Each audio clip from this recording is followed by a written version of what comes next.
Welcome to the installation guide for the Wyze Floodlight.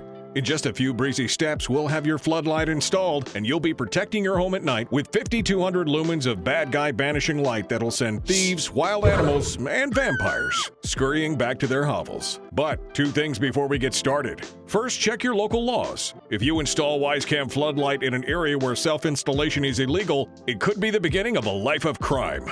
Before you know it, you won't be installing floodlights, you'll be hiding from them. Second, is there already a junction box where you plan to place your floodlight? A junction box looks like this.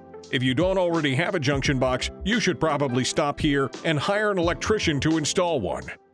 There's no shame in seeking professional help, and the first step is admitting you can't do it alone. Electricians are standing by, ready to help carry the load. Not just the emotional load, but the 20-amp load. We at Wyze believe in empowering people, but not to the point of electrocution. But hey, assuming you do have a junction box, let's get nuts and start pressing wires together. Begin by checking the Wi-Fi signal at the place you want to install your floodlight. You can do it directly in the Wyze app to ensure good connection. Next, go to your breaker box and shut off the circuit breaker to the junction box where you want to install your floodlight. You should find the following items included with your Wyze floodlight. Once you have ensured there is no live electrical current at the installation point, place the mounting bracket into your junction box. Align the screw holes. Then, using a Phillips screwdriver, attach the mounting bracket to the junction box with the two medium bracket screws.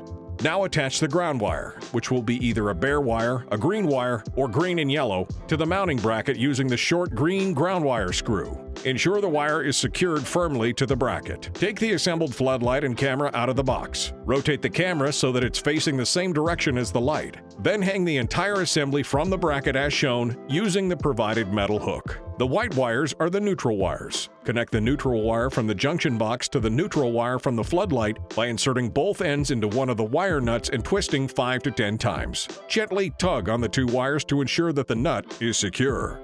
The black wires are the hot wires. Connect the two hot wires in the same way by once again inserting both ends into the remaining wire nut and twisting 5 to 10 times. Take a moment to ensure that no copper wire is left exposed from either the black or white wires, then gently press the wires back inside the junction box behind the bracket. It's important to ensure that the junction wires do not end up pinched between the floodlight and the bracket. Place the floodlight assembly over the bracket with the lights above and the camera below. Fix it to the bracket with your screwdriver using the long floodlight screw. Once the assembly is firmly in place, protect the screw by inserting one of the rubber stoppers in the hole over the screw as shown.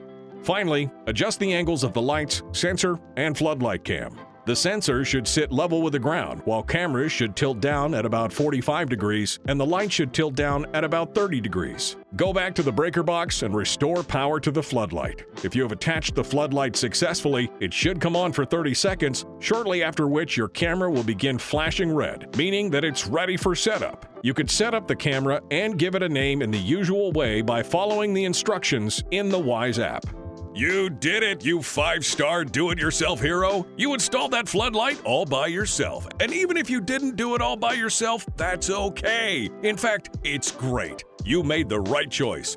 Sure, it would have been cool to shock your friends with your wiring skills, but it wouldn't have been cool to shock yourself. You're still a hero who knows his limitations.